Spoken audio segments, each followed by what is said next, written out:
மக்களே வணக்கம். Welcome to சாரால் ஜேக்கப் எஸ்டேட் லைஃப். இன்னைக்கு நம்ம எஸ்டேட்ல கிறிஸ்மஸ் ட்ரீ எப்படி ரெடி பண்ணுறாங்கன்னு பார்க்கலாமா? வாங்க வீடியோக்குள்ளே போகலாம். ட்ரீயை டெக்கரேட் பண்ண தேவையான ஐட்டம்ஸ்லாம் ரெடியாக எடுத்து வச்சாச்சு. இப்போ ட்ரீயை செட் பண்ணிவிட்டு எல்லாத்தையும் அதில் மாட்டிட வேண்டியது தான். அதுக்கப்புறம் லைட்டெல்லாம் போட்டு அந்த கார்னரில் வச்சுட்டா ரொம்ப அழகாக இருக்கும். வருஷம் வருஷம் நாங்கள் இந்த ட்ரீ தான் செட் பண்ணுவோம்.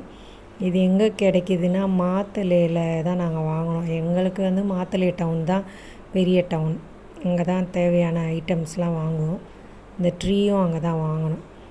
பார்க்க போனால் ஒரிஜினல் கிறிஸ்மஸ் ட்ரீயே எஸ்டேட் தோட்டத்தில் இருக்குது. அதை கட் பண்ணி வைக்கலாம். சரி, எதுக்கு மரத்தை வெட்டணுன்ட்டு நாங்கள் இப்படியே வச்சு டெக்கரேட் பண்ணிடுவோம்.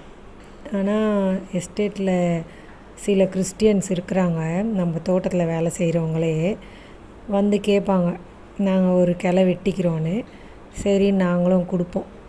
அது நல்லாயிருக்கும். அந்த மரம் இலை வாசனையாக இருக்கும். இந்த கிறிஸ்மஸ் ட்ரீ இலை. கிறிஸ்மஸ் ட்ரீ ரெடி பண்ணியாச்சு. இப்போது லைட்டை போட்டால் சூப்பராக இருக்கும். இப்படி தான் இருக்கும் எங்களோட கிறிஸ்மஸ் ட்ரீ எஸ்டேட்டில். கிறிஸ்மஸ் அன்றைக்கி காலையில் எங்களால் சர்ச்சுக்கு போக முடியாது, ஏன்னா கொஞ்சம் தூரம்னால. நாங்கள் கொழும்பில் இருந்தால் கண்டிப்பாக சர்ச்சுக்கு போவோம்.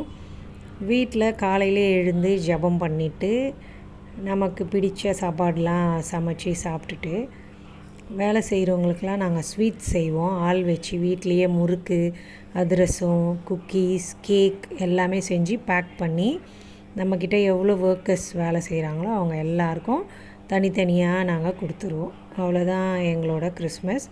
நாங்களும் சாப்பிட்டுட்டு மற்றவங்களுக்கும் ஷேர் பண்ணி சந்தோஷமாக இருப்போம். நீங்களும் எப்படி கொண்டாடுவீங்கன்னு கமெண்ட்டில் சொல்லுங்கள். வீடியோ பிடிச்சா சேனலை சப்ஸ்கிரைப் பண்ணிக்கோங்க. தேங்க்யூ.